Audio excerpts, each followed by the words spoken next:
EPFO మనలో చాలా మందికి పిఎఫ్ అంటే ఉద్యోగి పొదుపు పథకం అని మాత్రం తెలుసు. కానీ ఇదే పిఎఫ్ ఖాతా ద్వారా మన కుటుంబానికి భద్రతను అందించే బీమా పథకం కూడా ఉందని చాలా మందికి తెలియదు. ఆ పథకమే ఈడీఎల్ఐ అంటే employees deposit linked insurance scheme. ఈ పథకం EPFO employees provident fund organisation ద్వారా అమల్లో ఉంది. దీని ప్రధాన ఉద్దేశం ఉద్యోగి తన సేవలో ఉన్నప్పుడు ఏదైనా అనుకోని సంఘటన జరిగితే, ఉదాహరణకు ప్రమాదం లేదా ఆరోగ్య కారణాల వల్ల అకాల మరణం సంభవించినప్పుడు అతని కుటుంబానికి తక్షణ ఆర్థిక భరోసా కల్పించడం. ఈ పథకం ప్రత్యేకత ఏంటంటే ఉద్యోగి ఏ ప్రీమియం కూడా చెల్లించాల్సిన అవసరం లేదు.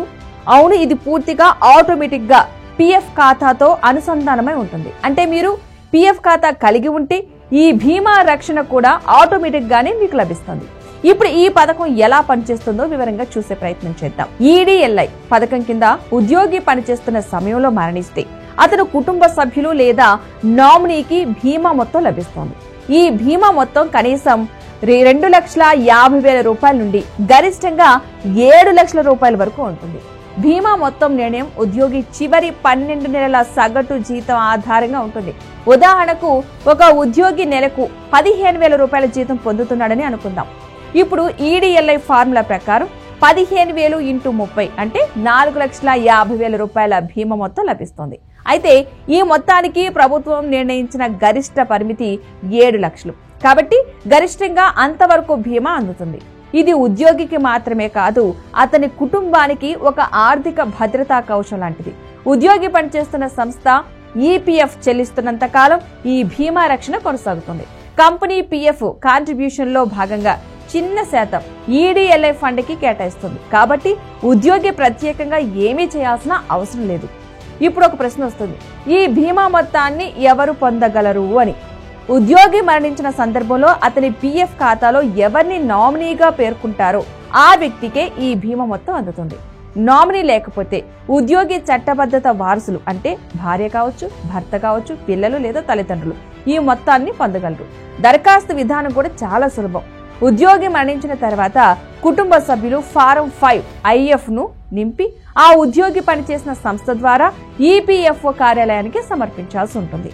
అందుకు అవసరమైన పత్రాలు అంటే డెత్ సర్టిఫికేట్ అంటే మరణం సంభవించిన certificate, PF number, Aadhaar number, bank వివరాలు మరియు ఇంకెవరైతే నామినీ ఉన్నారో వారి యొక్క ఐడి ప్రూఫ్స్ సమర్పించాల్సి ఉంటుంది.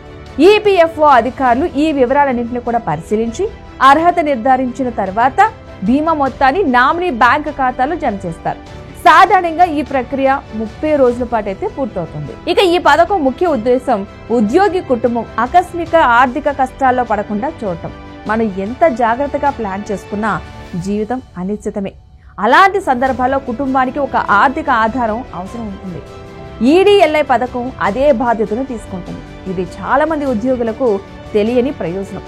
పిఎఫ్ అంటే కేవలం రిటైర్మెంట్ సేవింగ్స్ అని భావించేవారు చాలా మంది ఉన్నారు. కానీ ఈడీఎల్ఐ పథకం ద్వారా ఆ పిఎఫ్ ఖాతా మన కుటుంబానికి జీవన భరోసా కూడా ఇస్తుంది. ఈ పథకం ప్రైవేట్ రంగ ఉద్యోగులు, ప్రభుత్వ రంగ ఉద్యోగులు మరియు ఏ సంస్థ అయినా ఈపీఎఫ్ కి కాంట్రిబ్యూట్ చేస్తున్న వారందరికీ వర్తిస్తుంది. అంటే మీరు ఈపీఎఫ్ ఖాతా కలిగి ఉన్నవారంటే మీరు ఇప్పటికే ఈడీఎల్ఐ కవర్ లో ఉన్నట్టే. చాలా మంది తమ పిఎఫ్ ఖాతాలో నామినీ వివరాలు అప్డేట్ చేయకపోవడం వలన తర్వాత కుటుంబ సభ్యులు ఈ బీమా మొత్తాన్ని కూడా పొందడంలో చాలా ఇబ్బందులు అయితే ఎదుర్కొంటున్నారు. కాబట్టి పిఎఫ్ ఖాతాలో నామినీ వివరాలు సరిగా నమోదు చేయడం చాలా ముఖ్యమైన విషయం. మొత్తం మీద ఈ పథకం ద్వారా ఈపీఎఫ్ఓ లక్షలాది ఉద్యోగుల కుటుంబాలకు ఆర్థిక భరోసా కల్పిస్తోంది.